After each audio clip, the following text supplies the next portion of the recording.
You know, I think I've seen enough, Reba said, her voice tight. She had to get out of there. The air felt thick with unspoken secrets, with a betrayal that cut deeper than she could have imagined. Barbara Jean, still flushed from her workout, turned to Reba, her eyes bright. So, what do you think? You have any interest in getting a personal trainer? Reba managed a strained smile. Only if he takes me out to dinner first. It was a weak attempt at humor, a desperate cover for the turmoil raging inside her. Are you sure, Reba? Seriously, this is one of the best relationships I've ever had. Barbara Jean's voice was earnest, almost wistful. Reba felt a fresh surge of anger. This confirmed everything. I think Jordan has his hands full with you. She tried to keep the sarcasm out of her voice, but it was a losing battle. Jordan, ever the professional, stepped in smoothly. Oh, you're a beginner, Reba. You'll start with Dot. He gestured to a formidable woman with a stern face and muscles that looked like they could crack walnuts. Dot. Yeah, this is Reba. She seems a little tense. I'd spend some extra time on the stretching. He gave Reba a polite, professional smile, oblivious to the storm brewing within her. Reba merely nodded, her eyes wide with a mixture of fear and fury. She had seen enough. More than enough. She turned and practically fled the gym, the thud of weights, and the cheerful music mocking her as she went. Chapter 5. The Reckoning. Reba's drive home was a blur of righteous indignation and simmering anger. Her mind replayed the scenes at the gym. Each touch, each laugh, each lingering glance between Barbara Jean and Jordan taking on a sinister hue. She felt a profound sense of betrayal, not just for Brock, but for herself. How could Barbara Jean, her friend, her confidant, be so reckless, so insensitive? She burst through the front door, her face flushed, her breath coming in short, sharp gasps. Brock was waiting, pacing the living room like a caged tiger. He took one look at Reba's face and knew.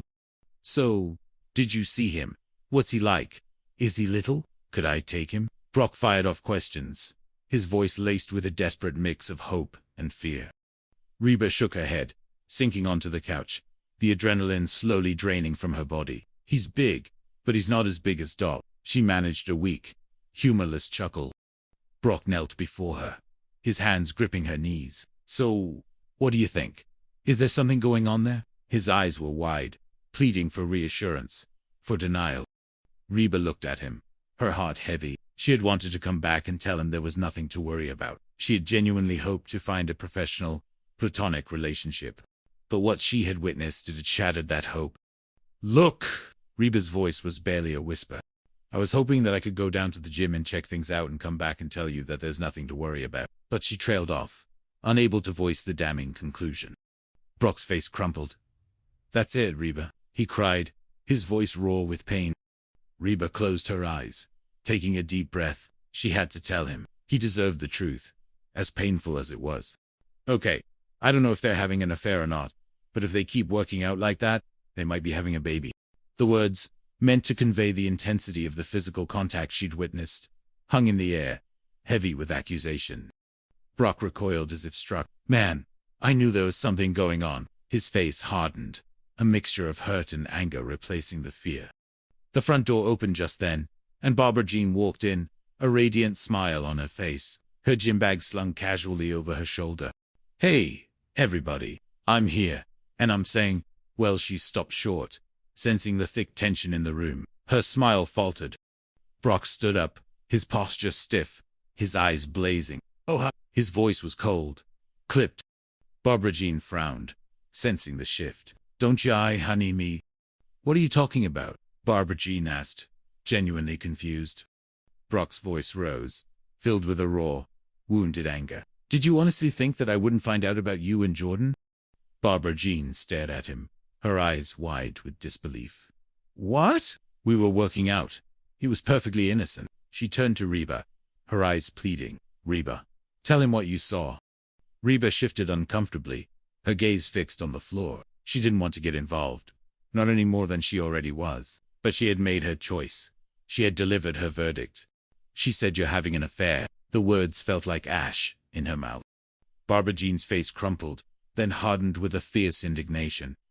Okay, Jordan and I are not having an affair. He's gay. The words hit Reba and Brock with the force of a thunderclap. Silence descended, thick and heavy, punctuated only by the pounding of Reba's own heart. Gay Jordan was gay. All of Reba's carefully constructed evidence, all of Brock's paranoid fears, shattered into a million pieces. Brock, still reeling, stammered, "What?" Barbara Jean, her eyes flashing with anger, turned to Reba. "Reba, do you honestly think I would let a straight man grab my breasts?" Brock's head snapped towards Barbara Jean. "Excuse me, he grabbed your breasts." The new information, even as it debunked the affair, brought a fresh wave of outrage. Barbara Jean threw her hands up in exasperation. "He's gay. He wasn't touching them. He was arranging them." The absurdity of the statement, coupled with the profound relief that washed over Brock, made him sag against the wall. "Okay then. Everything's fine. Carry on with your lives." He sounded like a man who had narrowly escaped a firing squad. But Barbara Jean wasn't finished.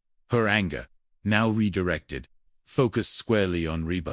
"No, Reba, everything is not fine. I had no idea you were so threatened by the new me. The slim waist, the toned legs, the phallus." Reba felt a fresh wave of mortification. The phallus, again. She knew what Barbara Jean meant, but the word itself sounded so crude. Barbara Jean's eyes narrowed. "Oh, the puppies." She gestured to her chest, a look of profound hurt on her face. "I am not threatened by you," Reba insisted, her voice weak. "Really?" Barbara Jean challenged, her voice rising. "Yeah. Then why'd you go down to the gym? What? Were you spying on me?"